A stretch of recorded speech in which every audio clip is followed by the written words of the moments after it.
In his book, Andrew McCabe writes that what he knows about President Trump, the threat, how the FBI protects America in the age of terror and Trump. The former deputy director of the FBI, Andrew McCabe. You talk about a briefing of the president. The president says to the briefer that he wants to have a war with Venezuela, and this is in 2017.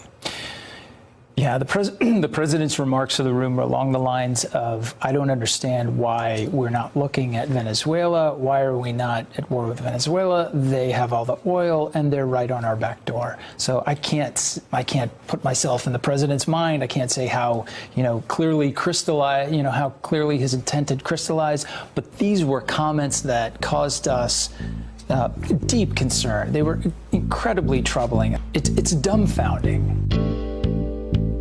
Then the president talked about Venezuela. That's the country we should be going to war with, he said.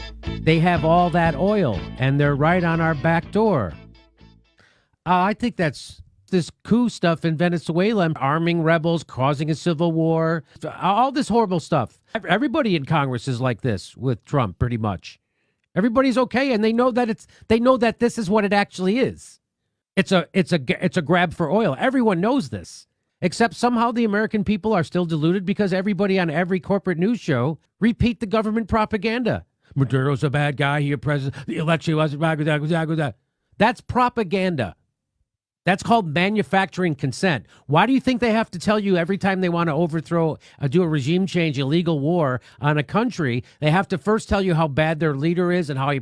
You know what that's called? That's called manufacturing consent. That's how you manufacture consent for your regime change war. You tell everybody that Saddam Hussein is a maniac who throws babies on the floor from incubators, and then everybody wants to go to war.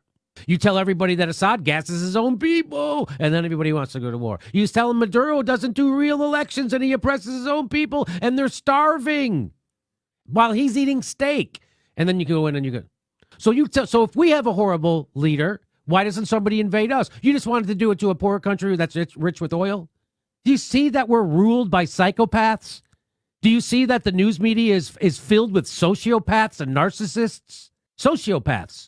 They're pushing for a war in Venezuela right now in the news media. After Iraq, Libya, Syria, they're just never going to stop. So that's when you hear people repeating that bullshit CIA talking points that this leader of this country is a bad guy. You know that that's propaganda and they want to go into that country.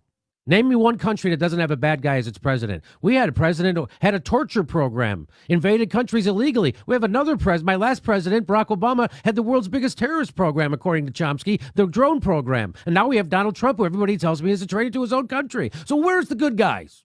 The only reason they bring up bad guy is so that they can manufacture your consent to go in and overthrow another government.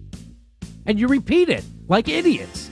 And you go, Jimmy, he is a bad guy. Oh, my God. Oh, psycho killer, qu'est-ce que c'est?